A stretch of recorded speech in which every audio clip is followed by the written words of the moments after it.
I have a confession and a little bit of an update.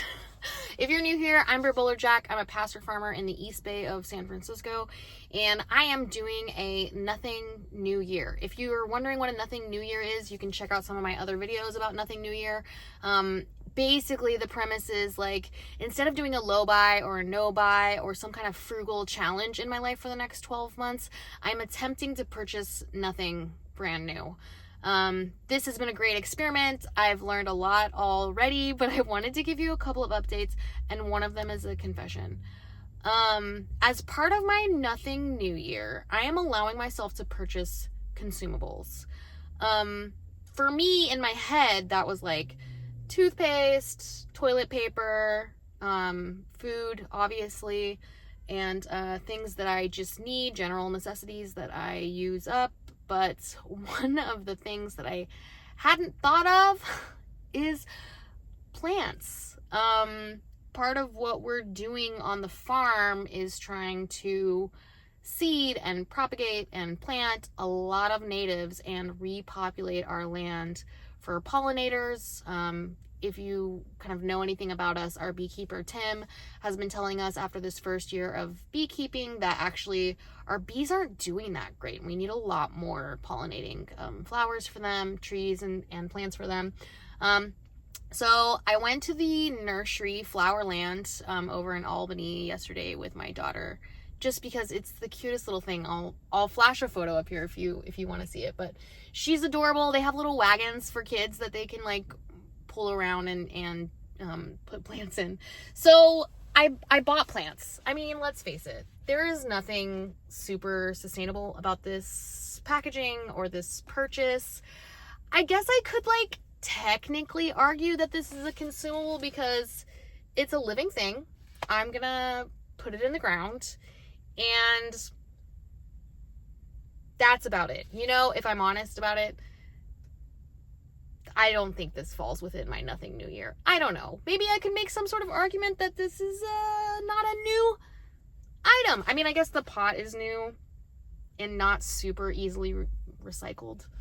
I don't know. So let me know what you think. If plants are a no-no in a Nothing New Year, if I've really messed up, or if I can just chalk it up to living on 95 acres and trying to do better for the bees.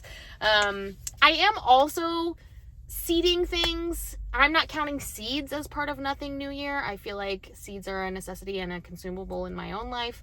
But usually with seeds, I'm buying them for work, and they're part of like a work budget in some way. These plants are mine. I bought these plants. I'm gonna plant these plants, and they're definitely not part of my work budget. So I don't know. Tell me what you think, if Nothing New Year should include plants. But the other quick update I wanted to give you was, in one of my last videos, I was talking about how I have ADHD and I use a carabiner to keep track of my keys. I like clip them to my bag or my backpack or whatever as I am going throughout my day. And I lost my carabiner like 3 weeks into the year. And normally I would just go to the hardware store and buy one for like $3. And instead, since I'm doing a Nothing New Year, I decided to force myself to like find something. And so luckily on the farm, we had this more heavy duty carabiner than I've ever used for keys. And I was worried that it would be super inconvenient. Number one, it's like kind of small, but it's also like pretty heavy. It has this weird like locking thing on it. But if you know me and you've been following me on Instagram, my kind of other goal for 2025 was to stop skin picking. I have a couple reels about that over on my Instagram.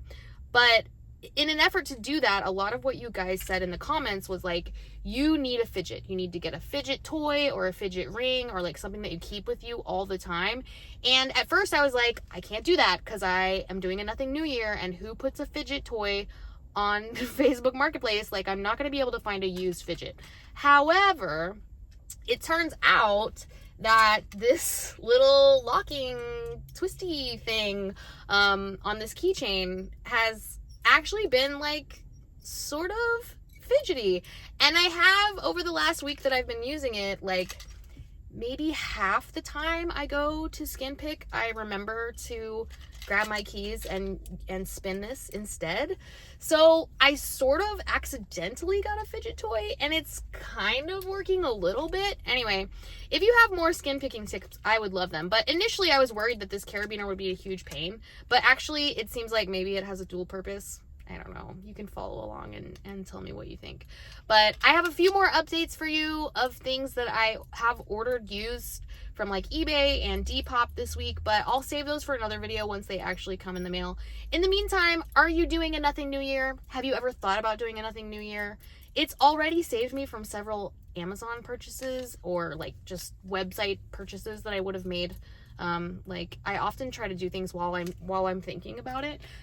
So like buy things when I think of buying it, but instead I'm putting all those things on a list and kind of trying to more intentionally, I mean, you almost have to more intentionally purchase when you're trying to find it used. So that's been super helpful.